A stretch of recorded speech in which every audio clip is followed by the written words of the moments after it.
ఎవరిని తీయాలనుకుంటున్నావు అని. ఈవిడ మణికంఠ మీద ఆల్రెడీ గ్రడ్జ్ ఉంది కదా ఒక కైండ్ ఆఫ్. సో మణికంఠ పేరు చెప్పింది.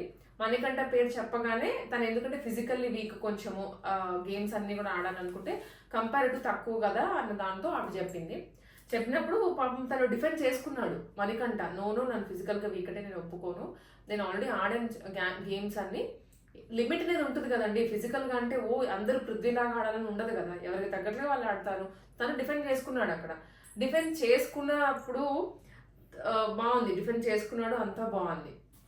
కాకపోతే తర్వాత ఏమైందంటే సోనియా కూడా మణికంఠ పేరు చెప్పింది. వీళ్ళకి యాక్చువల్గా కొంచెం ర్యాప్ ఉంది కదా కంపారిటివ్ యశ్వి మణికంఠ. సోనియా మణికంఠ కూడా ర్యాప్, ఒక kind of sister brother bond అట్లా ఉంది. సో తను ఒక 1 పాయింట్ రేస్ చేయగా నాకు కూడా కొంచెం ఇలా అనిపిస్తుంది అని ఒక రేస్ చేయగానే మణికంఠ ఓకే ఓకే అని యాక్సెప్ట్, నాకు కూడా పాయింట్ ఓకే అనిపిస్తుంది యాక్సెప్ట్ చేశాడు. మణికంఠ చేసిన